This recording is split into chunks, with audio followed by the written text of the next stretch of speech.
Cerita dimulai di sebuah apartemen, dan di dalamnya terdapat seorang gamer yang sedang streaming yang bernama Junwoo. Ia berada sendirian di sana karena orang tuanya sedang berkunjung ke rumah saudaranya.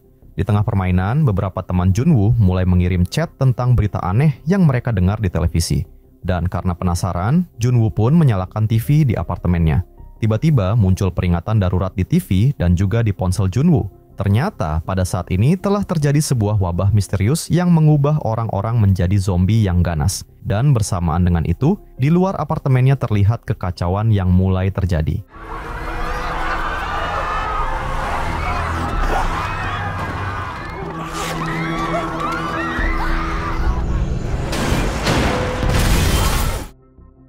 Mendengar suara-suara aneh dari balik pintu setelah kejadian tersebut, Junwoo kemudian mencoba memeriksanya dan tiba-tiba muncul seorang pria yang mendobrak masuk ke apartemennya.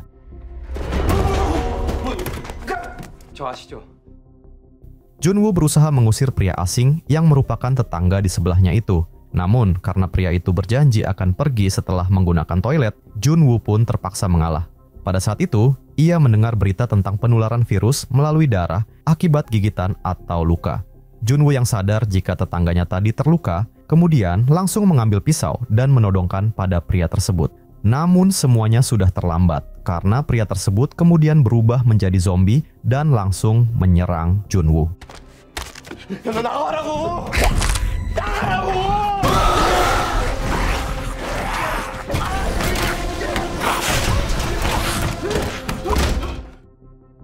Usai kejadian menegangkan itu, Junwoo membarikade pintu apartemennya dengan kulkas. Ia berusaha menghubungi keluarganya untuk memastikan keselamatan mereka. Tapi sayangnya, sinyal di sana sangat sulit didapat, dan Junwoo hanya menerima beberapa pesan singkat dari ibunya.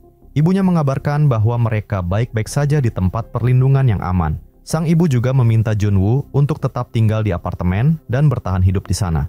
Junwoo kemudian mengumpulkan semua stok makanan yang tersisa, namun jumlahnya tidak terlalu banyak karena ia jarang berbelanja kebutuhan pangan. Esoknya Junwoo mencoba menerbangkan drone untuk menghubungi keluarganya, tetapi upayanya itu gagal karena baterai drone-nya mendadak habis.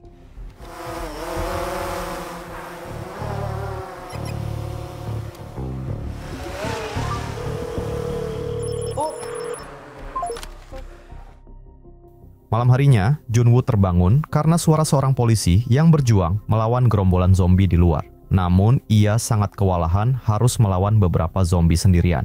Melihat kejadian tersebut, Junwoo mencoba berteriak ke arah para zombie untuk mengalihkan perhatian mereka, tetapi hal itu justru memancing salah satu zombie yang berada di dekat pintunya.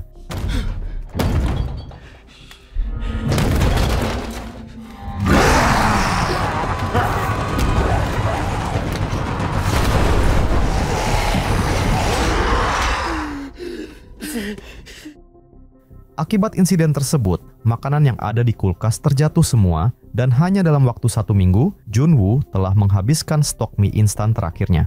Namun kesialan masih belum berhenti karena tiba-tiba air di apartemen tersebut mati, sehingga kini ia hanya memiliki sedikit camilan dan beberapa botol minuman keras milik ayahnya.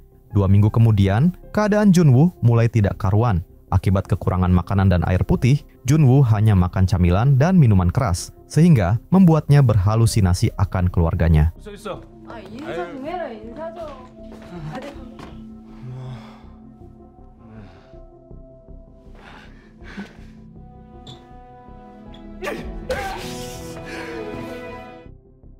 Beberapa saat kemudian, HP Junwoo tiba-tiba berbunyi. Namun karena sinyalnya sangat lemah, Junwoo kemudian nekat memanjat keluar jendela, bergelantungan dengan satu tangan demi mendapatkan sinyal telepon. Dan akhirnya usahanya tersebut berhasil.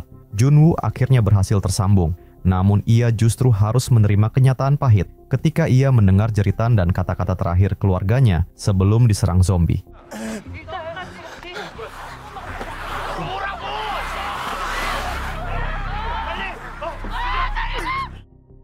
Tidak sanggup menerima kenyataan itu, Junwoo melampiaskan kekesalannya dengan menghancurkan sebagian besar barang di kamarnya. Dan ketika masih merasa tidak cukup, Junwoo kemudian nekat keluar untuk menghajar zombie yang dilihatnya.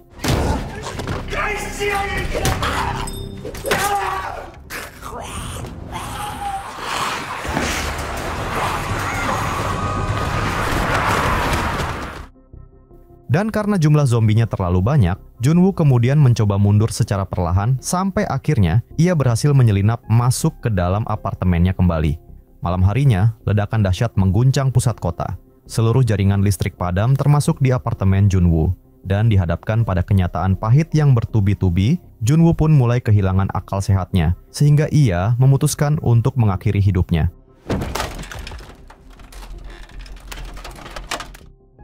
Namun saat hendak melakukan niatnya, Junwoo melihat sinar laser merah menyorot ke arahnya. Ternyata sinar laser itu berasal dari seorang perempuan yang bernama Yubin yang tinggal di seberang apartemen Junwoo. Yubin kemudian meminta Junwoo untuk menemuinya kembali pukul 7 pagi. Namun Junwoo malah kesiangan dan baru bangun jam 11 siang. Junwoo segera meminta maaf kepada Yubin dan mereka pun saling memperkenalkan diri.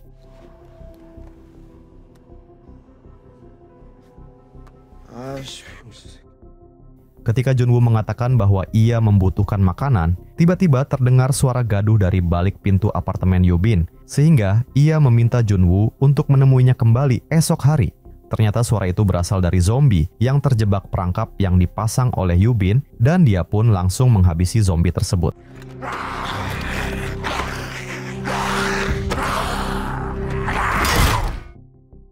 Keesokan harinya, Yubin mencoba melempar bola yang telah diikatkan tali ke arah Junwoo. Rencananya ia akan mengirimkan makanan melalui bola tersebut. Namun sayangnya lemparan Yubin terlalu lemah dan tidak sampai ke apartemen Junwoo. Melihat itu Junwoo kemudian mempunyai ide, yaitu menggunakan drone miliknya untuk membawa talinya. Dan dengan menggunakan tali tersebut, mereka bisa saling mengirimkan barang. Yubin kemudian mengirimkan beberapa makanan untuk Junwoo. Namun ketika ia sedang menikmati makanan tersebut, tiba-tiba ada seekor zombie yang mengambil bola milik Yubin dan menarik talinya, membuat meja yang terikat dengan tali itu kemudian mengenai Yubin hingga pingsan. Zombie itu kemudian berusaha memanjat ke apartemen Yubin dan Junwoo mencoba menahan zombie tersebut menggunakan drone-nya.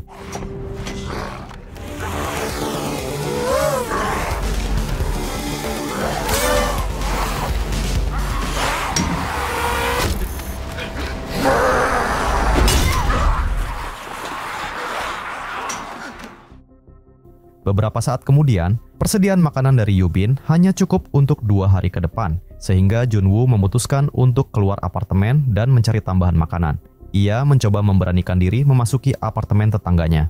Di sana, ia melihat sebuah kaki tergeletak di lantai. Dengan hati-hati, Junwoo melempar sepatu ke arah kaki tersebut, tapi tidak ada reaksi yang terlihat.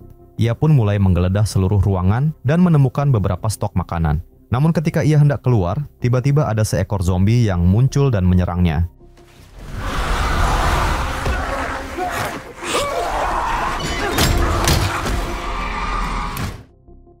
Junwoo kemudian mengirimkan sebagian makanan dan walkie-talkie kepada Yubin agar mereka bisa berkomunikasi dengan lebih mudah. Dan sejak saat itu, mereka berdua memutuskan untuk bertahan hidup bersama. Meskipun terpisah oleh gerombolan zombie dan terjebak dalam situasi yang mengerikan, keterbatasan itu justru semakin mendekatkan mereka berdua. 나 원래 조금 넣는 나중에 밥도 말아 먹으려고 넣어가지고 짜파구리로 먹는 게 짱이야. Beberapa saat kemudian, tanpa sebab yang jelas, para zombie di luar tiba-tiba menjadi aktif dan mulai memasuki apartemen Yubin. Yubin yang panik kemudian tidak sengaja menabrak meja dan suara tersebut kemudian membuat para zombie berlarian ke arahnya. Dihadapkan pada situasi genting ini, Junwoo dan Yubin kemudian memutuskan untuk pergi dari tempat itu dengan menerobos kepungan zombie.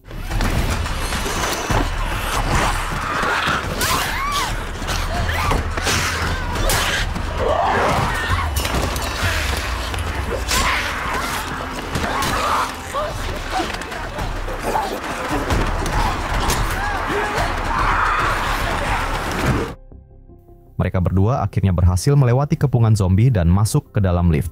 Yubin mengajaknya pergi ke lantai 8 karena ia yakin lantai itu aman setelah ia mengamatinya di malam sebelumnya. Namun, perkiraan Yubin ternyata salah karena para zombie telah mengikuti mereka sampai ke tempat itu juga.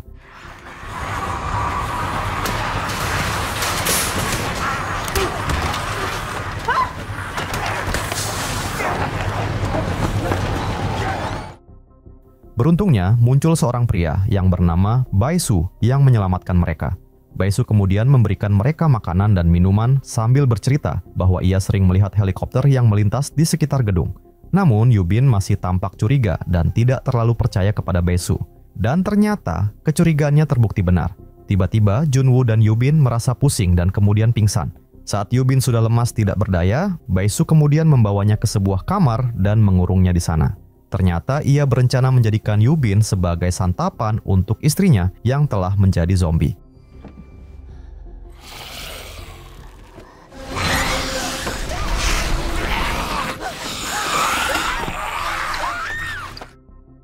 Tidak lama kemudian, Junwoo akhirnya tersadar dan langsung menodongkan pistol ke arah Baesu.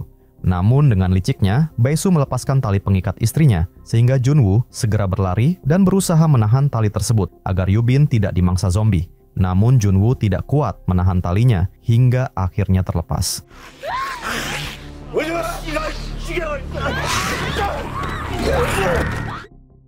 Beberapa saat kemudian, suasana di dalam kamar menjadi sepi dan Baesu kemudian langsung membuka kamarnya.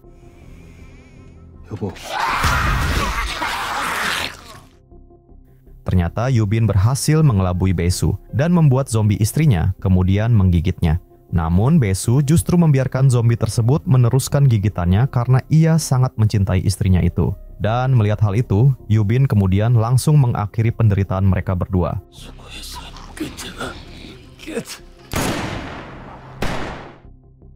Tapi suara tembakan barusan kemudian menarik perhatian para zombie di luar, sehingga mereka mulai menuju ke tempat tersebut.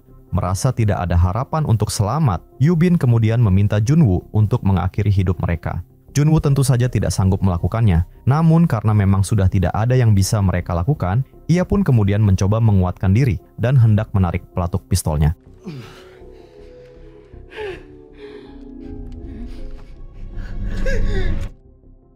Namun tiba-tiba terdengar suara helikopter dari luar. Dan melihat hal itu, mereka pun langsung menerobos keluar untuk menuju atap gedung.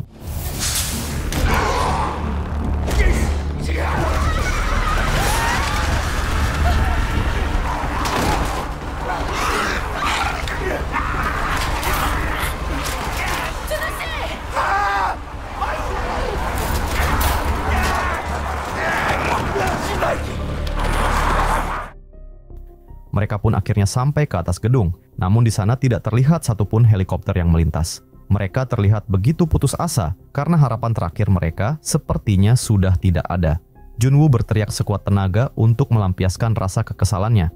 Dan tidak berselang lama, para zombie tadi akhirnya juga berhasil menerobos pintunya dan langsung menyerang mereka.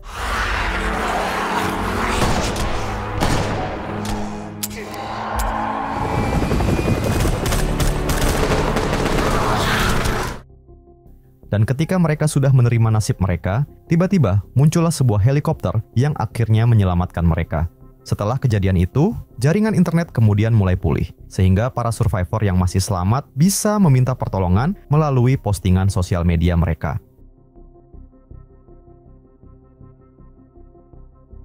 Cerita dimulai dengan seorang pemuda bernama Arti yang sedang berlari sambil tersenyum bersama seorang gadis bernama April.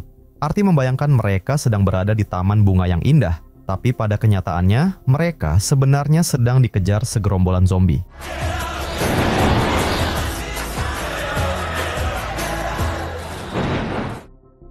Diceritakan bahwa Arti pertama kali bertemu dengan April saat ia pindah menjadi tetangga rumahnya waktu kecil. Waktu pun berlalu dan keduanya menjadi sahabat karib hingga remaja. Namun rasa cemburu mulai tumbuh di hati Arti ketika April berpacaran dengan pemuda lain karena Arti ternyata jatuh cinta pada April. Malam sebelum wabah zombie menyebar, Arti dan April sedang pergi ke pesta, tapi mereka kemudian berpisah setelah tiba di sana. Arti kemudian bertemu dengan temannya yaitu Stevenson, dan tidak jauh dari situ ada seorang gadis yang bernama Sam yang memperhatikan Arti dan berniat untuk mendekatinya. Saat Arti beranjak dari Stevenson, Sam segera menghampirinya dan mengajaknya mengobrol. Namun Arti tidak terlalu tertarik kepadanya.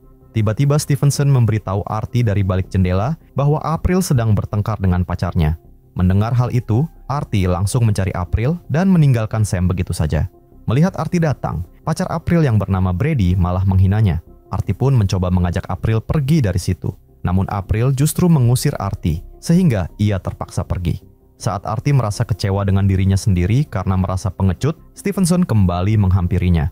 Artie pun meminta sebatang rokok kepada Stevenson. Beberapa jam kemudian, Artie melihat April tergesa-gesa keluar. Ia segera menghentikan April dan memintanya bercerita. April pun menceritakan keburukan Brady dan Artie menyadari bahwa jaket April dibawa Brady. Dalam keadaan mabuk, Artie langsung memutuskan untuk menemui Brady untuk meminta jaket April kembali. Brady stands for Brady. Just give me the jacket, asshole. Fuck him up, Brady. Okay, I'm gonna. Tidak lama kemudian di depan rumahnya, April merawat luka lebam di wajah Artie. Ia berkata bahwa Artie adalah satu-satunya pria yang tidak memperlakukannya seperti sampah. Dan karena terharu, April kemudian mempersilahkan Artie menciumnya jika Artie mau. Namun Artie mengatakan bahwa ia melakukan semua itu hanya untuk dirinya sendiri dan bukan untuk mendapatkan ciuman April. April kemudian mengatakan bahwa ia dan keluarganya akan pindah keesokan paginya. Ia meminta maaf karena tidak memberitahukan hal ini sebelumnya, dengan alasan tidak tahu bagaimana cara mengungkapkannya. April kembali meminta Artie untuk menciumnya. Namun tiba-tiba ayahnya keluar, sehingga April hanya memberikan kecupan perpisahan di pipi seraya berbisik bahwa ia sangat mencintai Artie. Bertahun-tahun kemudian, Artie yang depresi karena ditinggal April kemudian mengisi hari-harinya dengan melakukan siaran radio amatir di rumahnya setiap malam. Meskipun siaran radionya itu bahkan tidak memiliki pendengar. Setiap hari ia habiskan dengan bersantai dan membaca satu-satunya kartu pos dari April. Dalam kartu pos itu, April bercerita tentang perasaannya yang terkekang tinggal di tempat tinggalnya yang baru. Dan dia yakin bahwa suatu hari nanti Artie akan datang menjemputnya. Suatu malam saat makan malam, ayah Artie memaksa Artie untuk pergi ke psikiater agar ia bisa move on. Sehingga keesokan harinya, Artie menemui seorang psikiater yang bernama Dr. Lyle. Artie menceritakan hal-hal aneh yang dilihatnya dalam mimpi. Mendengar cerita Artie, Dr. Lyle bertanya, apakah Artie pernah mengalami patah hati yang membuatnya trauma? Pertanyaan itu membuat Artie yang awalnya bercerita banyak, kemudian tiba-tiba terdiam. Malam harinya, Artie menemui kakeknya untuk mencurahkan isi hatinya. Artie berkata bahwa ia tahu jika ia harus berubah, tetapi belum tahu bagaimana caranya. Kakeknya berkata bahwa setiap orang membutuhkan bantuan orang lain. Mengetahui jika Artie masih depresi karena kepergian April, kakeknya berkata bahwa hidup adalah tentang perjalanan. Ia menyarankan Artie untuk mulai menjalani hidupnya sendiri agar dapat menemukan hal-hal baru dan melupakan masalah yang selama ini menghantuinya. Keesokan harinya, Artie memutuskan untuk pergi meninggalkan orang tuanya. Ia beralasan bahwa usianya sudah 21 tahun. Artie berniat untuk mencari keberadaan April. Dan meskipun ayahnya mengatakan bahwa April belum tentu masih tinggal di rumah yang sama, karena kartu pos itu dikirim 3 tahun yang lalu. Namun Artie tidak peduli. Setelah berpamitan, Artie pun berangkat dengan mengendarai mobil milik kakeknya. Beberapa saat kemudian, ketika dalam perjalanan, saat ia sedang asik mengganti saluran radio, Artie dikejutkan oleh seseorang yang sedang memakan orang lain di tengah jalan.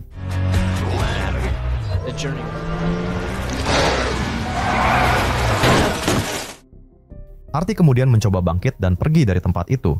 Di saat bersamaan, dari radio terdengar berita yang mengabarkan bahwa suatu virus telah menyebar dan menyebabkan jutaan orang terinfeksi hanya dalam hitungan jam.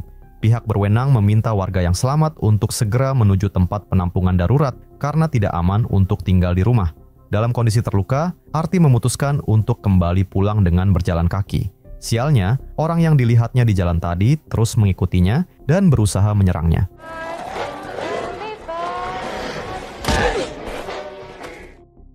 Saat itu, Artie belum menyadari bahwa orang tersebut telah berubah menjadi zombie. Beberapa saat kemudian, ia sampai di rumah dan mendapati suasana rumah yang sangat sunyi. Merasa ada yang tidak beres, Artie mengambil tongkat baseball untuk berjaga-jaga dan perlahan memasuki rumah. Dan benar saja, ia melihat ada 2 zombie yang sedang memakan seseorang dan kemudian menyerangnya. Setelah berhasil mengalahkan kedua zombie itu, Artie merasa heran karena tidak menemukan keluarganya. Tapi belum sempat lega, tiba-tiba orang yang dimakan oleh zombie tadi bangkit dan menyerangnya.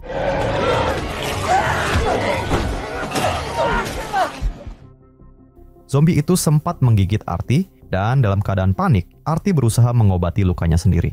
Setelah semua kejadian tersebut, Artie justru merasa bersalah karena mengira ia telah membunuh seseorang. Sesaat kemudian, ia menemukan kakeknya yang telah meninggal dengan bekas peluru di kepalanya. Di sini Artie baru menyadari bahwa ia berada di tengah wabah zombie. Sadar akan hal tersebut, ia kembali teringat akan April sehingga ia berniat mencarinya dan berangkat menggunakan mobil ayahnya. Bersamaan dengan itu, telepon di rumahnya berdering dan ternyata itu adalah panggilan dari April yang kemudian meninggalkan pesan suara. April mengatakan bahwa ia masih berada di rumah dan menunggu Arti datang untuk menolongnya. Beberapa saat kemudian, mobil Arti kehabisan bensin sehingga ia terpaksa melanjutkan perjalanan dengan berjalan kaki. Tidak jauh dari situ, Arti menemukan sebuah pesan yang bertuliskan bahwa ada sebuah gereja yang bebas dari zombie. Arti pun memutuskan untuk pergi ke sana. Namun di perjalanan, ia bertemu dengan seekor zombie yang sedang asik makan. Dan ternyata, zombie itu ternyata adalah Sam.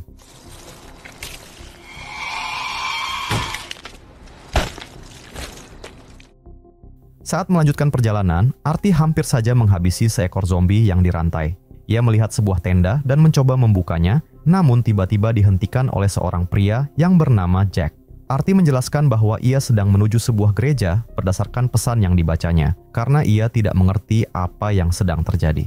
Mendengar penjelasan Arti, Jack menjawab bahwa yang terjadi adalah orang-orang telah berubah menjadi zombie akibat air minum yang dikontaminasi oleh teroris, tapi sebenarnya itu juga hanya spekulasinya saja. Setelah menyimpulkan bahwa Arti bukanlah ancaman, Jack mengizinkan anaknya yang bernama Regan keluar dari tenda. Melihat gadis cantik itu, Arti langsung salah tingkah sambil memperkenalkan dirinya. Arti kemudian bertanya, kenapa zombie itu tidak dibunuh? Mendengar pertanyaan itu, Regan mengatakan bahwa zombie yang dirantai tersebut sebenarnya adalah saudaranya, dan ia yakin jika suatu saat nanti vaksin untuk wabah ini akan ditemukan. Malam harinya, Arti menunjukkan luka di tangannya kepada Regan dan Jack. Melihat luka itu, Regan mengatakan jika saudaranya berubah menjadi zombie hanya dalam waktu singkat, sehingga ia berpikir jika Arti memiliki antibodi yang bisa melawan virus penyebab wabah zombie tersebut. Di tengah malam ketika mereka tertidur, mereka tiba-tiba terbangun karena mendengar suara gaduh, dan ternyata saudara laki-laki Regan telah terlepas dari rantai dan sedang menyerang Jack.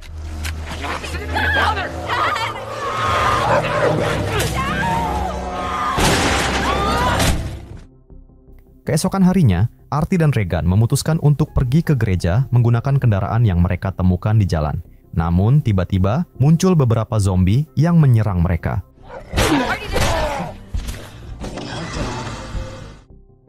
Beberapa saat kemudian, mereka pun akhirnya sampai di gereja yang dimaksud. Di dalam gereja, terlihat beberapa orang yang selamat yang sedang berdoa. Tidak lama kemudian, muncullah seorang pendeta yang bernama Todd yang menyambut kedatangan mereka. Namun Arti agak bingung melihat pintu gereja yang tidak dibarikade karena hal itu tentunya akan sangat berbahaya. Sambil membuka bajunya, Todd mengatakan bahwa ia bukanlah seorang pendeta, melainkan seorang pemburu zombie. Tujuannya adalah mencari orang-orang berani mati seperti Arti dan Regan. Ia sengaja membiarkan pintu gereja tidak dibarikade agar orang-orang di dalamnya menjadi umpan untuk menarik perhatian para zombie. Todd kemudian mengajak Arti dan Regan menemui rekan-rekannya. Di sana, Todd memberi instruksi kepada mereka untuk mengincar kepala zombie dan jangan sampai tergigit. Dan ketika salah seorang rekannya bertanya, bagaimana jika mereka tercakar? Namun, jawaban yang ia dapatkan justru sebuah peluru. Melihat ini, Regan langsung menutupi luka Arti karena ia tahu jika Todd adalah orang yang berbahaya. Ketika mereka sedang bersiap-siap, tiba-tiba muncul rekan Todd yang memperkenalkan diri kepada Arti. Dan ternyata, orang tersebut adalah Stevenson. Tentu saja hal itu membuat Arti senang bisa bertemu lagi dengan temannya. Namun pembicaraan mereka terhenti karena Todd mengajak mereka semua untuk segera memulai misi mereka. Beberapa saat kemudian, Stevenson mengajak Arti pergi ke suatu tempat untuk berbicara. Namun tiba-tiba Stevenson menodongkan senjata ke arah Arti karena ia telah melihat luka gigitan di tangan Arti. Arti mencoba menjelaskan jika luka itu didapatkannya beberapa hari yang lalu. Arti kemudian menunjukkan obat yang diperolehnya dari Dr. Lyle, dan ia berpendapat jika ia tidak tertular karena telah mengonsumsi obat tersebut. Dan ketika Stevenson hendak mengambil obat tersebut, tanpa diduga Arti langsung menyerangnya. Stevenson pun berkata bahwa ia percaya saat ini Arti memang tidak berubah menjadi zombie. Tetapi jika suatu saat ia sampai berubah, maka Stevenson tidak akan segan membunuh Arti dan meminta Arti melakukan hal yang sama jika terjadi sebaliknya. Malam harinya, Todd mengajak mereka ke sebuah kafe sambil membersihkan semua zombie di tempat tersebut. Beberapa saat kemudian, setelah mereka selesai makan, Regan kemudian menyalakan musik dan mengajak Arti berdansa. Namun nahasnya, suara musik tersebut ternyata menarik perhatian para zombie di sekitar mereka yang langsung datang dan menyerang mereka.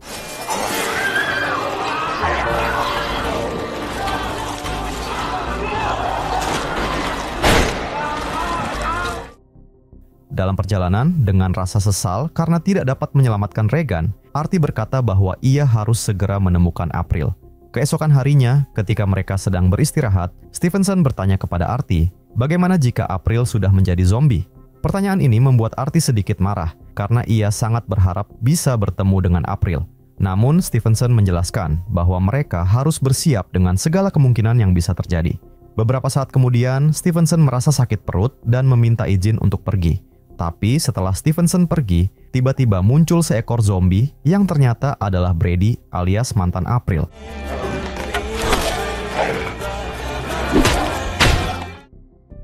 Stevenson kemudian datang dan buru-buru mengajak Artie untuk segera pergi karena ada lebih banyak zombie yang berdatangan. Beberapa saat kemudian di tengah perjalanan, mereka kembali terhenti karena ada seorang gadis yang berdiri di tengah jalan. Ketika mereka mencoba mengajaknya berbicara, ternyata gadis yang bernama Mary itu sudah tergigit zombie di tangannya. Dan ketika mereka berdebat tentang apa yang harus mereka lakukan kepada gadis itu, tiba-tiba Mary berubah menjadi zombie dan langsung menyerang mereka.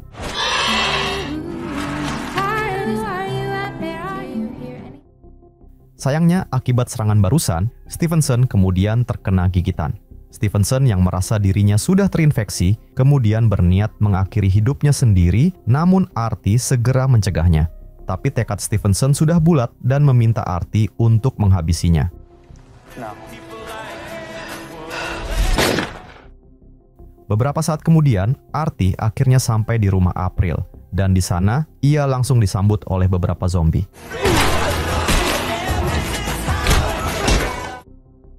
Dan akhirnya Artie menemukan April di dalam kamar. April terlihat sangat senang melihat kedatangan Artie. Namun belum selesai melepas rindu, tiba-tiba terdengar suara para zombie, sehingga mereka langsung berlari meninggalkan tempat tersebut.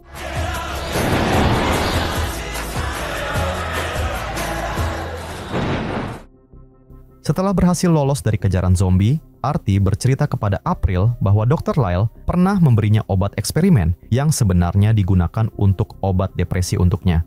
Tapi, sepertinya obat itu memiliki efek samping, yaitu meningkatkan sistem kekebalan tubuh yang mungkin dapat mencegah flu. Namun, obat tersebut sekarang hanya tersisa satu saja, sehingga Artie kemudian mengajak April untuk segera mencari kamp pengungsian sebelum efek obatnya habis. Di dalam perjalanan, Artie kemudian menyerahkan jaket yang diambil dari zombie Brady kepada April, tetapi April justru membakar jaket tersebut. Beberapa saat kemudian, mereka telah sampai di sebuah kamp pengungsian yang dikelilingi pagar tinggi. Setelah masuk, Artie menyerahkan obatnya kepada April dan memintanya untuk mencari Dr. Lyle. Ia juga meminta April untuk menceritakan pengaruh obat tersebut terhadap bekas gigitan zombie di tangannya. Dan di kamp tersebut, Artie akhirnya bisa bertemu kembali dengan keluarganya.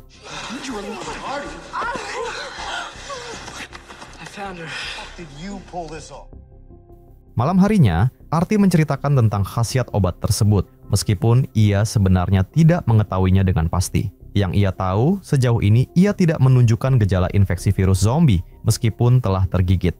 Tidak lama kemudian, tiba-tiba pintu camp mereka digedor-gedor. Tapi sialnya sang penjaga camp langsung membuka pintunya tanpa mengecek terlebih dahulu, karena ternyata suara itu berasal dari para zombie yang langsung menyerang.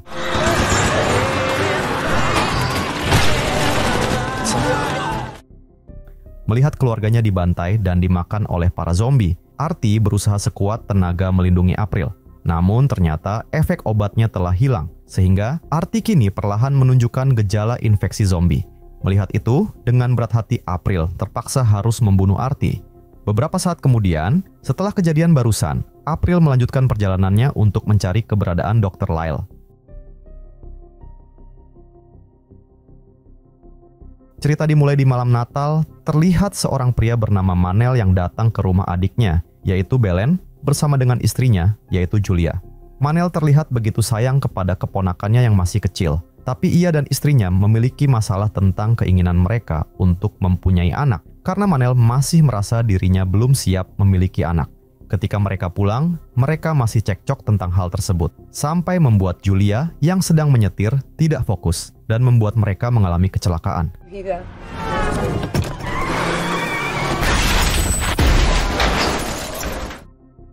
Dan akibat kecelakaan tersebut, Julia akhirnya meninggal.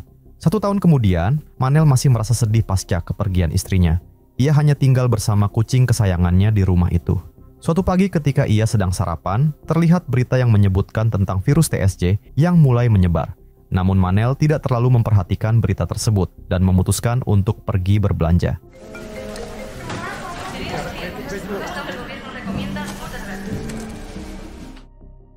Malam harinya, Manel menerima panggilan dari Belen yang mengatakan bahwa keluarga mereka sekarang sudah dipindah oleh pemerintah ke Pulau Kanari karena suaminya adalah anggota militer. Belen meminta Manel untuk menyusul mereka karena ia khawatir kepada saudaranya yang tinggal sendirian itu. Manel sebenarnya tidak mau pergi, tapi karena Belen memohon dengan sangat, akhirnya Manel menuruti permintaan saudarinya itu. Keesokan paginya, Manel langsung berangkat menuju bandara, namun ketika ia sudah bersiap mengantri, tiba-tiba seluruh penerbangan di bandara itu dibatalkan, yang akhirnya membuat kericuhan di tempat tersebut.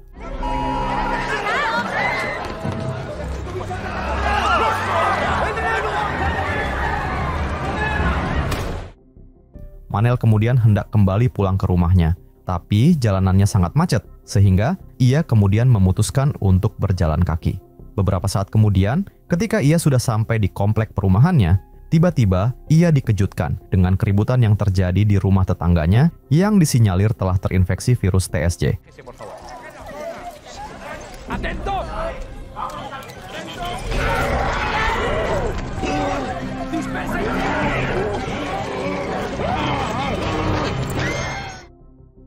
Keesokan paginya, Manel melihat berita dan juga sosial media yang kini memperlihatkan kekacauan yang mulai terjadi di mana-mana, sampai akhirnya jaringan komunikasi dan informasi diputus oleh pemerintah. Manel kemudian bergegas ke pusat perbelanjaan untuk membeli persediaan makanan, namun ternyata ia sudah terlambat karena semua orang sudah menggasak habis semua barang di tempat tersebut. Namun ketika ia hendak pulang, tiba-tiba terlihat seorang polisi yang terluka yang bergegas masuk dan mengunci tempat tersebut.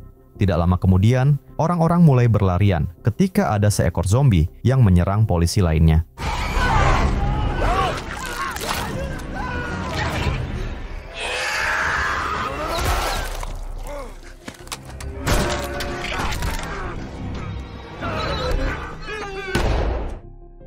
Ketika sampai di rumah, Manel melihat berita tentang pemerintah yang memberitahu bahwa mereka tidak bisa mengatasi kekacauan ini dan memberikan kuasa kepada pihak militer untuk mengatur dan mengevakuasi warga. Dan mendengar hal itu, Manel kemudian langsung membarikade rumahnya agar tidak diserang oleh para zombie. Beberapa saat kemudian, terlihat pihak militer yang mulai mengevakuasi para warga, namun Belen kemudian meminta Manel agar tidak ikut evakuasi tersebut karena dirasa terlalu berbahaya. Sehingga ketika para tentara mencoba memeriksa rumahnya, Manel kemudian bersembunyi.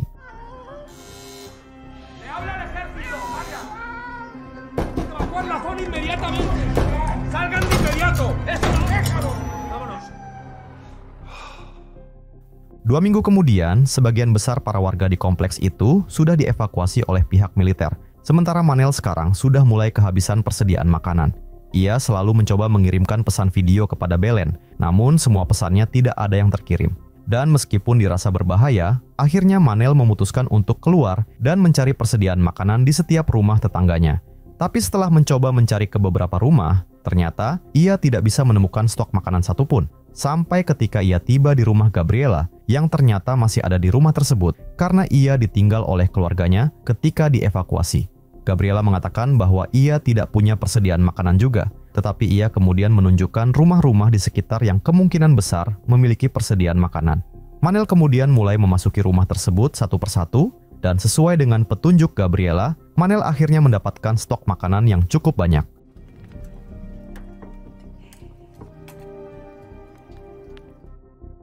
Keesokan paginya, Gabriela menghubungi Manel melalui walkie-talkie dan memintanya untuk mendengarkan siaran radio, karena sepertinya ada siaran yang mengatakan bahwa mereka menyediakan tempat aman bagi para survivor dan mereka bisa mengantarkan para survivor ke Pulau Kanari.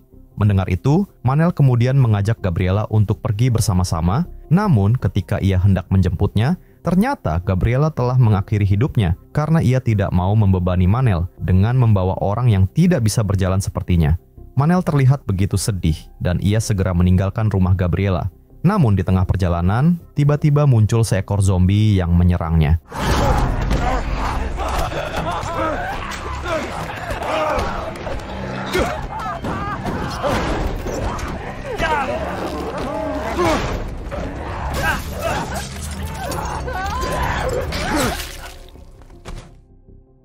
Setelah kejadian itu, Manel kemudian langsung bergegas pergi menggunakan motornya menuju ke dermaga untuk naik perahunya menuju ke tempat yang ada di siaran radio. Namun, karena jalan tolnya ternyata diblok, Manel memutuskan melalui jalan pintas di hutan yang penuh dengan zombie.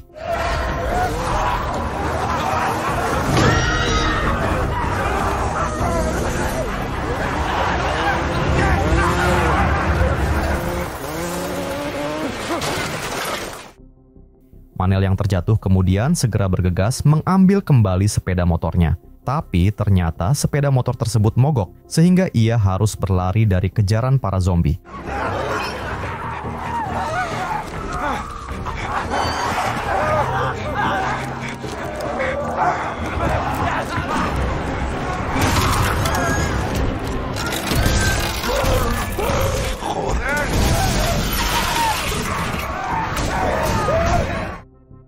Dan akhirnya, Manel berhasil selamat dari kejaran para zombie tersebut.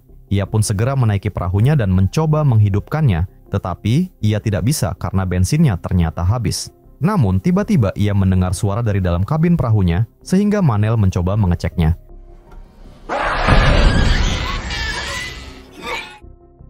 Dan karena kapalnya tidak bisa dipakai, akhirnya Manel menggunakan bot kecil untuk melanjutkan perjalanan.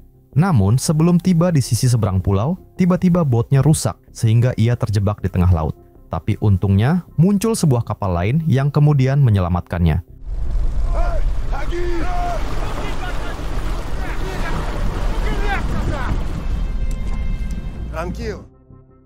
Manel kemudian dibawa ke kapal mereka dan dia juga diberi makan.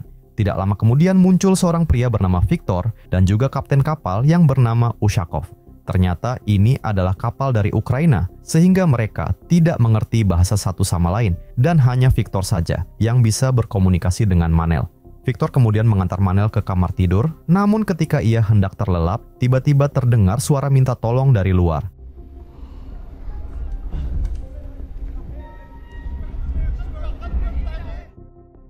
Ternyata ada beberapa orang survivor yang mengendarai bot kecil sepertinya. Keesokan paginya ketika Manel hendak sarapan, ia kemudian menanyakan tentang keberadaan para survivor yang dilihatnya tadi malam. Tapi Victor mengatakan bahwa tidak ada siapapun yang datang tadi malam. Mendengar itu, Manel menjadi agak curiga dengan kapal ini. Apalagi ketika ia melihat bot yang ditumpangi para survivor tadi malam dan juga semua orang-orang ini memiliki persenjataan lengkap. Manel kemudian melihat salah satu awak kapal yang mengunci pintu dek bawah. Dan dia curiga jika para survivor tadi malam berada di tempat tersebut. Manel kemudian mencoba menanyakan apa yang sebenarnya terjadi kepada Victor dan juga mengajak dia untuk melarikan diri dari tempat ini. Namun Victor meminta Manel untuk jangan mencari masalah dengan Ushakov karena dia adalah orang yang sangat berbahaya. Malam harinya, Manel berniat untuk kabur dari kapal tersebut. Tapi sebelumnya, ia ingin memastikan apakah para survivor tersebut memang berada di bawah dek kapal. Dan ternyata memang benar. Manel kemudian segera melepaskan orang-orang yang diikat itu, namun orang tersebut justru langsung lari, dan sialnya ia bertemu dengan salah satu awak kapal.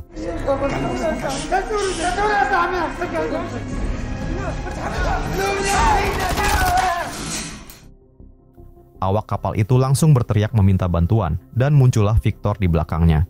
Tapi ketika orang tersebut hendak menembak Manel, Victor justru memutuskan untuk membantu Manel.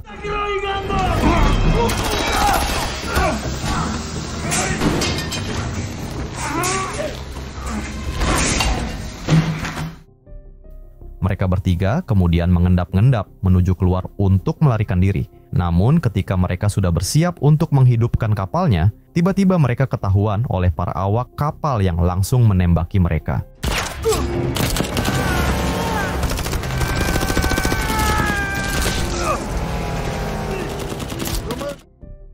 Dan akhirnya mereka berhasil melarikan diri. Mereka kemudian melanjutkan perjalanan dengan mobil yang mereka temukan di jalan.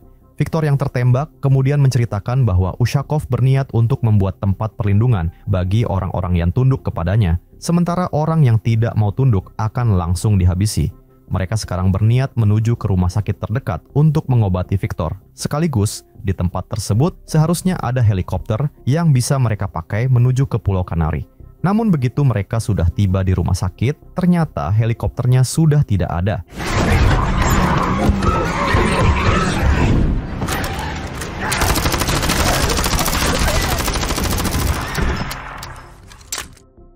Mereka berdua kemudian bergegas masuk ke rumah sakit untuk mencari obat. Viktor kemudian meminta Manel untuk mengeluarkan peluru yang bersarang di pundaknya, namun Manel tidak mengerti bagaimana caranya. Tiba-tiba, ia mendengar suara anak-anak dari lubang ventilasi, sehingga Manel mencoba mencari sumber suara tersebut. Dan ketika ia merasa sumber suara tersebut semakin dekat, ia mencoba memanggil-manggil melalui lubang ventilasinya, namun sayangnya suaranya justru terdengar oleh para zombie di dekat situ.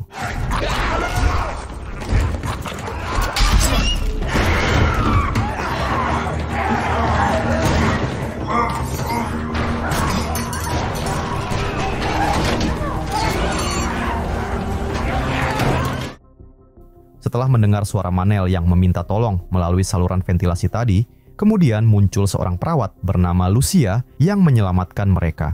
Dari belakang, muncul kepala perawat yang bernama Cecilia, yang kemudian meminta Lucia untuk membantunya mengeluarkan peluru dari tubuh Viktor. Beberapa saat kemudian, Lucia mengatakan bahwa mereka telah berhasil mengeluarkan pelurunya. Manel mengucapkan terima kasih dan mengatakan bahwa kedatangan mereka ke sini sebenarnya adalah untuk mencari helikopter. Mendengar itu, Lucia kemudian mengajak Manel ke suatu tempat dan memperlihatkan sebuah helikopter yang masih tersisa. Namun sayangnya jalan menuju tempat itu dipenuhi oleh banyak sekali zombie. Keesokan harinya, ketika Manel naik ke tempat paling tinggi di tempat tersebut, tiba-tiba ia mendapatkan sinyal dan HP-nya mulai penuh dengan notifikasi pesan dari Belen. Manel terlihat begitu bahagia bisa melihat pesan-pesan video yang dikirim oleh saudarinya itu, sehingga ia pun mencoba sekali lagi untuk mengirim pesan balik kepadanya. Tapi sebelum ia selesai melakukannya, tiba-tiba terdengar suara tembakan. Dan ketika ia mengeceknya, ternyata itu adalah pasukan Ushakov yang sudah sampai ke tempat ini juga untuk mencari persediaan. Manel kemudian memberitahu hal tersebut kepada Lucia dan lainnya untuk segera menuju helikopter, meskipun jalan mereka akan sangat berbahaya. Mereka harus menerobos ke tungku pembakaran yang ada di rumah sakit yang cukup panas dan penuh dengan asap. Dan begitu mereka sudah sampai pintu keluar dari ruangan tersebut, namun ternyata pintunya sudah rusak, sehingga mereka harus membukanya dengan kapak.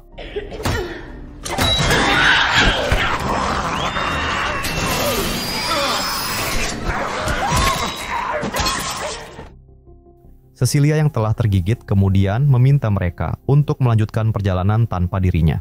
Dan ketika mereka keluar, terlihat ada beberapa zombie yang berada di ruang sebelah mereka yang hanya terpisah dengan rak tipis. Mereka pun mencoba mengendap-ngendap agar tidak terdengar oleh para zombie, sampai salah satu anak tersebut melihat jika salah satu zombinya adalah ibunya.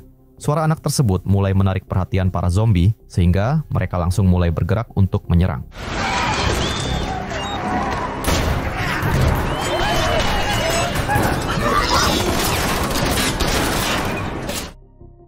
Dan untungnya para zombie tersebut kemudian ditembaki oleh anak buah Ushakov, dan mereka juga tidak menyadari keberadaan Manel dan teman-temannya yang sedang bersembunyi. Setelah mereka pergi, Manel kemudian mengintip keluar dan melihat banyak sekali zombie, sehingga ia kemudian mempunyai sebuah ide untuk membuat barikade berjalan untuk melindungi mereka dari serangan para zombie. Mereka pun mulai berjalan pelan-pelan untuk tidak menarik perhatian zombie-zombie tersebut. Namun salah satu rodanya kemudian membuat suara yang cukup keras sehingga para zombie mulai mengerubungi mereka.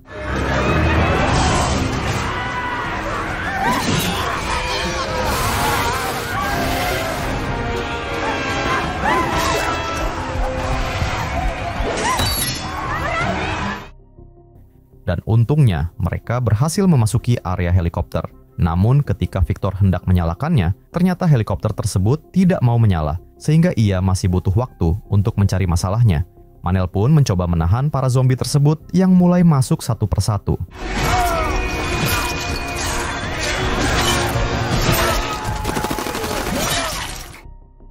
Ketika Victor akhirnya berhasil menyalakan helikopternya, tiba-tiba muncullah Ushakov dan anak buahnya melalui pintu sebelah. Mereka kebingungan harus berbuat apa. Namun Manel berpikir cepat dan memutuskan untuk membuka pintu yang penuh dengan zombie untuk menyerang mereka.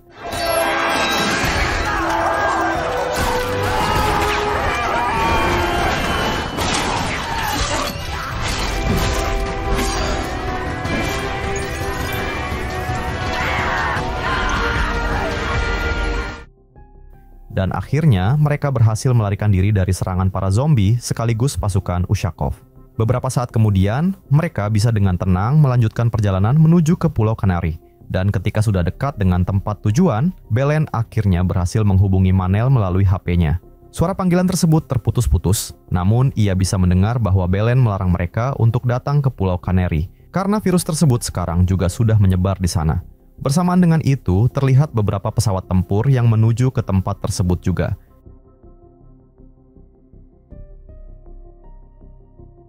Cerita dimulai di sebuah gedung Dewan Perwakilan Rakyat yang terlihat tenang dan damai. Namun di balik dinding-dinding kokoh itu, ternyata ruang rapat DPR justru dipenuhi kericuhan. Para anggota dewan berdebat sengit, bersikap arogan, dan bahkan mengabaikan arahan pimpinan sidang. Di tengah kekacauan itu, tiba-tiba sang pimpinan sidang berubah menjadi zombie dan menggigit salah satu anggota dewan.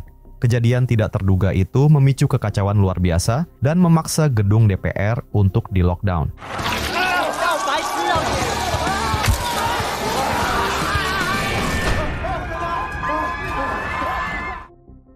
Dari balkon ruang rapat, seorang anggota dewan yang bernama Ying Ying terlihat sangat terkejut menyaksikan kejadian itu.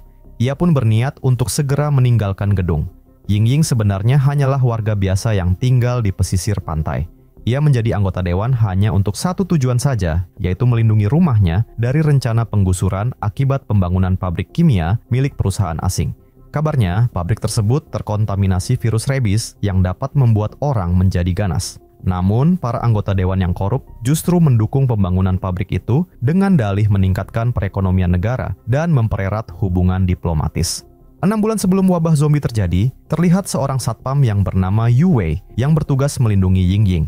Ying Ying baru saja menyelesaikan pertemuan dengan anggota dewan yang mengusulkan pembangunan pabrik yang bernama Kuo Chung. Yu Wei berusaha menghalau para wartawan yang ingin mewawancarai Ying Ying, namun seorang reporter malah mengintimidasi Ying Ying. Sang reporter mempertanyakan perasaan Ying Ying jika terpaksa pindah rumah karena pembangunan pabrik tersebut. Ying Ying yang tersulut emosi kemudian langsung memukul reporter itu.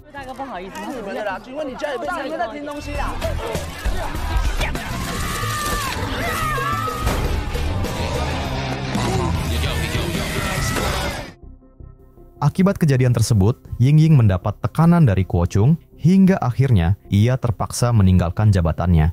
Tidak lama kemudian, terlihat Kuo Chung yang bersulang bersama reporter itu untuk merayakan keberhasilan mereka menyingkirkan Ying Ying dari parlemen. Di layar televisi, berita melaporkan bahwa pengunduran diri Ying Ying mengakibatkan kekosongan kursi di dewan.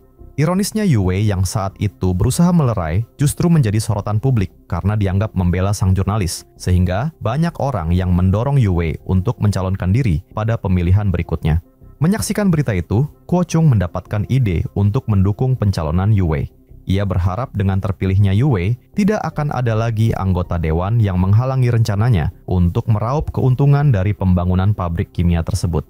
Sementara itu di tempat kerjanya, Yu Wei merasa tertekan dengan berita tersebut. Ketegangannya semakin bertambah ketika Ying Ying datang menemuinya. Yu Wei merasa takut sekaligus gugup karena sebenarnya ia menerima pekerjaan sebagai petugas keamanan di sana hanya untuk bisa melihat Ying Ying setiap hari. Ternyata Ying Ying datang untuk membahas rumor yang beredar. Ia sempat menduga Yu Wei bersekongkol dengan Kuo Chung untuk menjebaknya, sehingga ia terpaksa mengundurkan diri. Ying Ying menyatakan bahwa dengan tersebarnya berita tersebut, Yu Wei berhutang kursi parlemen kepadanya. Oleh karena itu, ia memaksa Yu Wei untuk ikut serta dalam pemilihan umum agar dapat mencegah pembangunan pabrik kimia. Awalnya Yu Wei menolak, tetapi setelah Ying Ying berjanji akan menjadi asisten pribadinya, ia pun setuju untuk mencalonkan diri dan menandatangani surat pernyataan keikutsertaannya dalam pemilu.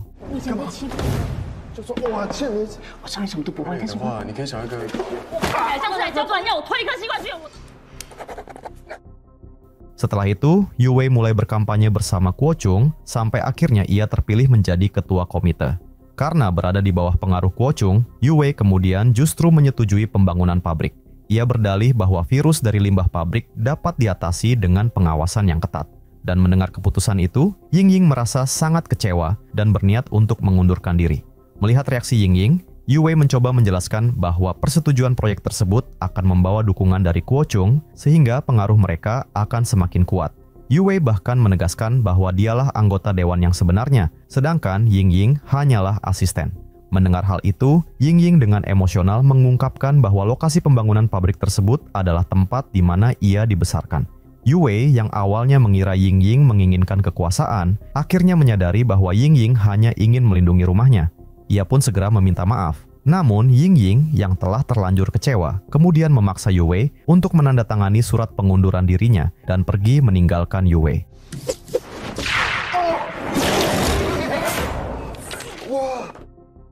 Di saat yang bersamaan, berita mengabarkan bahwa pabrik kimia yang akan dibangun diduga menjadi sumber virus rabies baru. Berita tersebut juga menayangkan presiden yang digigit oleh Perdana Menteri yang diduga terinfeksi virus rabies.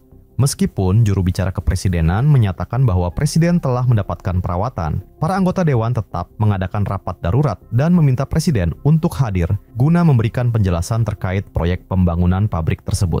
2 jam sebelum wabah zombie melanda, Yingying menemui manajer SDM yang bernama Feng Hua untuk mengurus surat pengunduran dirinya. Namun, Feng Hua menolak surat tersebut karena terdapat cap darah di atasnya. Yingying kemudian menemui ayahnya yang bernama Xiong, yang sekarang sedang membawa mesin pemotong rumput dan mendekati anggota dewan. Yingying curiga ayahnya hendak menyerang presiden, sehingga ia segera menghentikannya. Xiong dengan emosi berkata bahwa selama Yingying menjadi anggota dewan, ia tidak mampu mengubah keputusan presiden, apalagi sekarang ia telah dipecat. Mendengar perkataan ayahnya, Yingying langsung merobek surat pengunduran dirinya dan kembali menemui Yue. Yingying langsung mengancam akan menghabisinya jika ia tidak berusaha menghentikan pembangunan pabrik. Namun, Yue berdalih bahwa rumor tentang virus itu belum tentu benar. Lagi pula, pembangunan pabrik itu terkait dengan hubungan diplomatik negara mereka. Mendengar hal itu, Yingying berkata bahwa ia mengira jika Yue berbeda dari anggota dewan lainnya. Ketika Yingying baru saja pergi, tiba-tiba kelompok Kuo Chung datang menemui Yue. Kuo Chung berkata bahwa ia dan anggotanya akan sengaja membuat keributan dalam rapat agar presiden tidak mendapatkan kesempatan untuk berbicara. Dengan begitu, pembangunan pabrik akan langsung disetujui. Kuo Chung juga mengatakan bahwa Yingying akan mengerti setelah pabrik tersebut dibangun. 10 menit sebelum wabah zombie terjadi, terlihat seorang pria yang bernama Mr. X sedang mengamati CCTV sambil menelepon presiden. Ia berkata tidak akan membiarkan para anggota dewan menghentikan pembangunan pabrik kimia asalkan presiden menepati janji untuk memberinya hak eksklusif di parlemen.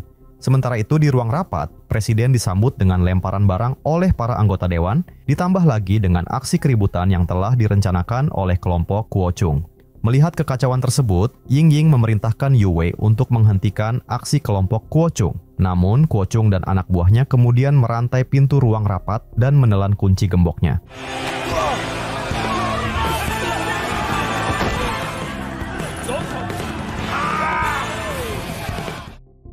Beberapa saat kemudian, tiba-tiba presiden yang memimpin rapat tersebut berubah menjadi zombie dan menyerang juru bicaranya, sehingga terjadilah kekacauan di dalam ruang rapat.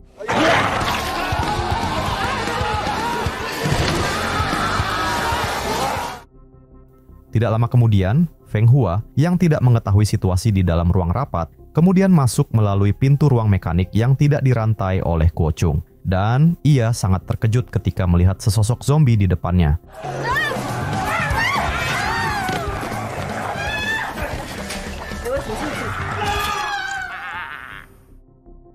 Sementara itu, Yingying yang yakin bahwa virus dari pabrik telah menginfeksi para anggota dewan, kemudian memerintahkan Yue untuk segera mengambil kunci yang ditelan oleh Kuo Chung. Di tengah kekacauan tersebut, Kuo Chung memutuskan untuk melarikan diri dan meninggalkan yang lain terkunci di dalam ruang rapat. Ketika Yue berusaha memaksa salah satu anak buah Kuo Chung untuk memuntahkan kunci, tiba-tiba para zombie menyerang mereka. Nahasnya, anak buah Kuo Chung yang telah terinfeksi kemudian berubah menjadi zombie dan menyerang Yue. Namun, pukulan Yue justru membuat zombie itu memuntahkan kuncinya.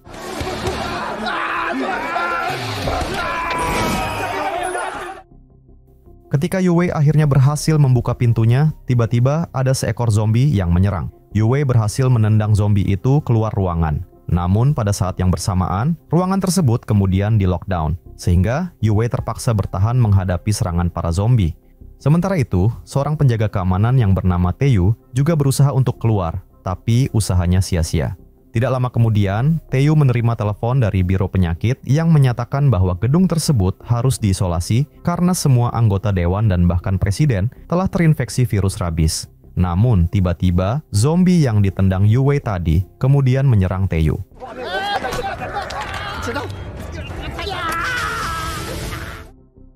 Melalui sambungan telepon yang masih aktif, orang tersebut memerintahkan Taeyu untuk menghabisi setiap anggota dewan yang keluar dari ruang rapat karena mereka bukan manusia lagi. Ternyata orang tersebut adalah Mr. X. Ia kemudian mengaktifkan bom waktu yang akan meledak dalam waktu 2 jam lagi. Pada saat yang sama, Ying terlihat terkejut ketika melihat ayahnya dan Feng Hua juga berada di dalam ruang rapat, sehingga ia mencoba mencari cara untuk mengeluarkan mereka.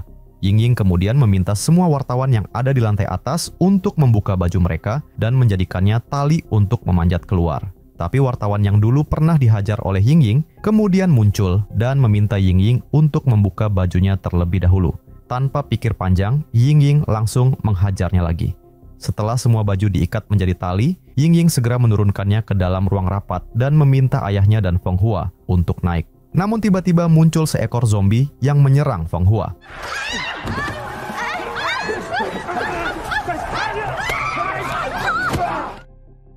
Sementara itu di ruangan tempat Kuo Chung bersembunyi, mereka melihat salah satu anak buah Kuo Chung berusaha memuntahkan kunci. Namun mereka mengira ia menunjukkan gejala terinfeksi virus, sehingga mereka mendorongnya keluar, membuat para zombie dari ruang rapat langsung masuk dan menyerang mereka.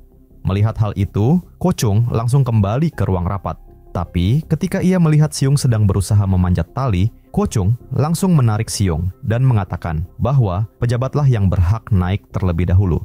Dan ketika Siung yang terjatuh hampir saja diserang zombie, tiba-tiba ada seorang wanita yang berteriak dan mengalihkan perhatian para zombie.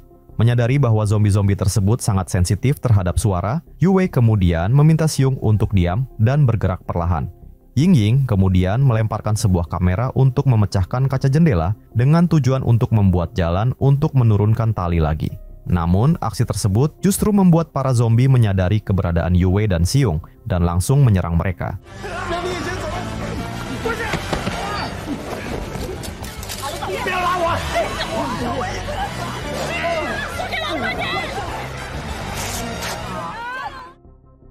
Sesampainya di atas, tiba-tiba seorang wartawan diserang oleh zombie, sementara para zombie yang berada di bawah juga berhasil memanjat naik melalui kain yang masih tergantung. Melihat itu, semua orang langsung berhamburan menyelamatkan diri.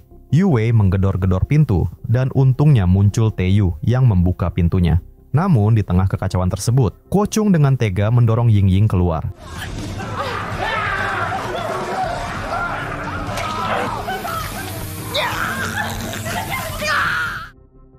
Yue yang mencoba menolong Ying membuatnya tergigit zombie. Tapi anehnya, darah Yue justru mengeluarkan asap dan membuat zombie tersebut kesakitan hingga tumbang. Beberapa waktu kemudian di sebuah ruangan, Yue meminta maaf kepada Ying karena telah mengkhianatinya. Ia mengaku melakukan hal itu karena berpikir jika ia berkuasa, Ying akan menyukainya. Yue bahkan mengungkapkan perasaannya kepada Ying, tetapi kemudian berniat pergi karena ia telah terinfeksi virus. Ying sebenarnya melarangnya, namun Kuo Chung tidak mengizinkannya dan bahkan berniat menghabisi Yue.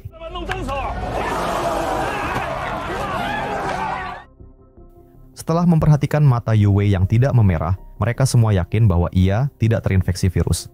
Tapi Kuo Chung tidak peduli dan tetap memerintahkan mereka untuk memisahkan Yue dan Ying. Nahasnya, akibat ulah anak buah Kuo Chung yang mendorong Yue keluar, para zombie pun berhamburan masuk dan menyerang mereka. Namun mereka semua terheran-heran melihat tubuh Yue yang tergigit kembali mengeluarkan asap, dan sesaat kemudian zombie-zombie yang menggigitnya langsung berjatuhan. Yue kemudian menyadari bahwa mimisan aneh yang selama ini dideritanya merupakan gangguan pendarahan dan ia berasumsi bahwa darahnya beracun.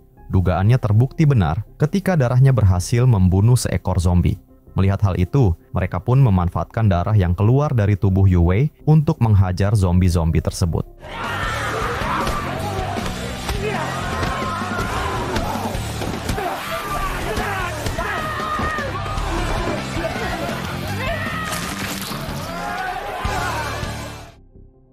Setelah menghabisi semua zombie di ruangan itu, mereka berniat untuk pergi. Namun di luar ruangan, mereka kemudian bertemu dengan Mr. X yang mengatakan bahwa ia datang untuk mengambil sampel darah Yue. Yue mengatakan bahwa ia telah kehilangan banyak darah, dan jika mereka menginginkan sampel darahnya, maka mereka harus membantu Yue dan yang lainnya keluar dari gedung terlebih dahulu.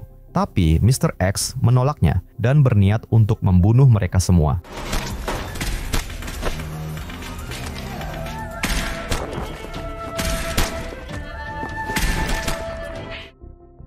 Dan karena kehabisan peluru, Mr. X kemudian melarikan diri. Setelah kepergiannya, Ko Chung diam-diam mengambil jarum suntik yang tertinggal dan berniat kabur. Namun Yue yang melihatnya kemudian meminta Ko Chung untuk menunjukkan jalan keluar dari gedung.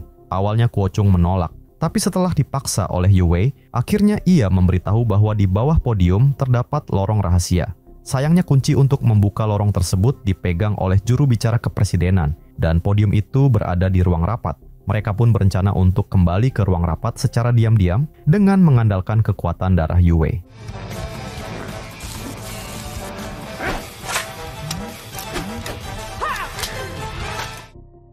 Di saat yang sama, Mr. X yang merasa rencananya telah gagal, akhirnya mempercepat waktu ledakan menjadi 30 menit dan berusaha melarikan diri. Beberapa saat kemudian, kelompok Yue kemudian menghabisi juru bicara yang telah menjadi zombie, tapi suara tembakannya justru membuat para zombie lainnya menjadi aktif. Melihat hal itu, Yue yang memiliki darah beracun memutuskan untuk turun terlebih dahulu untuk membuat para zombie mundur, sementara yang lainnya mengikuti dari belakang.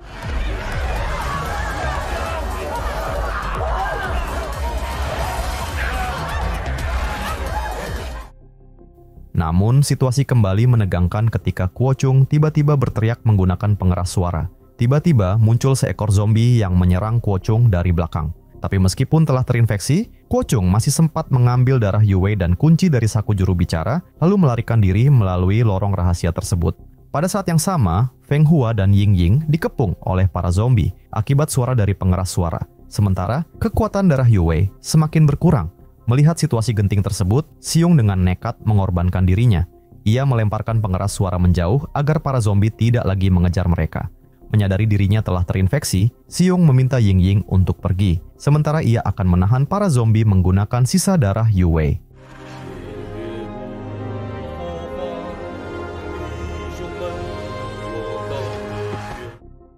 Di saat bersamaan, Feng Hua berhasil membuka pintu lorong rahasia menggunakan kapak dan meminta yang lain untuk segera masuk. Di dalam lorong, mereka mendengar nama Yue dipanggil berkali-kali. Ketika mereka mencari sumber suara tersebut, ternyata ada 3 petugas berpakaian APD yang memanggil Yue. Para petugas itu menjelaskan bahwa virus rabies telah memicu pandemi dan mereka membutuhkan darah Yue yang memiliki antibodi untuk diteliti. Mendengar hal itu, Yue meminta agar mereka berempat dibawa keluar dari gedung terlebih dahulu. Namun para petugas menolak permintaan Yue. Mereka menjelaskan bahwa WHO telah mengonfirmasi bahwa virus tersebut menyebar melalui udara, sehingga mereka berasumsi bahwa temannya juga telah terinfeksi. Akan tetapi, jika mereka berhasil mendapatkan darah Yue dan membuat vaksinnya, maka rekan-rekan Yue juga akan diselamatkan. Sehingga akhirnya Yue dan yang lainnya terpaksa menyetujui permintaan para petugas tersebut. Nahasnya, sebelum Yue berjalan jauh, tiba-tiba para zombie berhasil mengikuti mereka, sehingga Yue langsung kembali dan menyelamatkan mereka.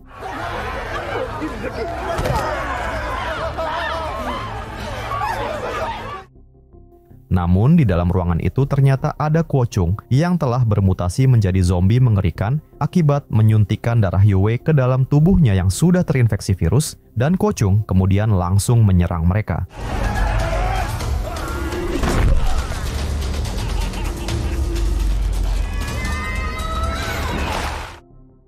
Melihat Yue yang sekarat, Ying Ying memberikan serbuk marimas, yang kemudian membuat Yue kembali bersemangat dan mampu melanjutkan pertarungan.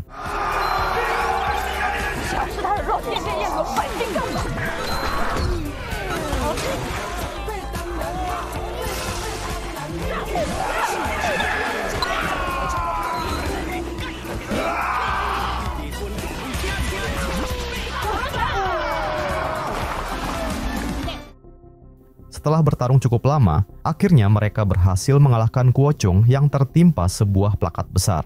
Sayangnya, dalam pertarungan tersebut, Feng Hua telah terinfeksi. Dan melihat para zombie mulai membuka pintu ruangan, Feng Hua meminta yang lain untuk melarikan diri melalui jendela. Sementara ia akan menahan serangan zombie-zombie tersebut.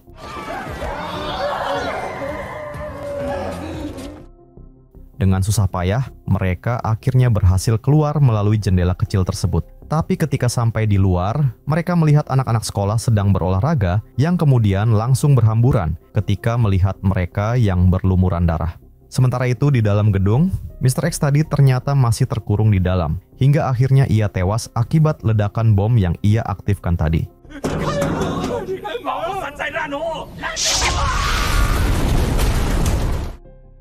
Beberapa waktu kemudian, berita tentang tragedi yang menimpa parlemen kemudian tersebar luas, yang membuat pembangunan pabrik kemudian dibatalkan. Darah Yue berhasil dijadikan vaksin dan dibagikan secara gratis kepada masyarakat, meskipun beberapa anggota dewan menentang keputusan tersebut karena mereka seharusnya bisa menjualnya. Gedung DPR pun dibangun kembali dan Yue, Yingying serta Taeyu dianggap sebagai pahlawan yang telah menyelamatkan banyak nyawa.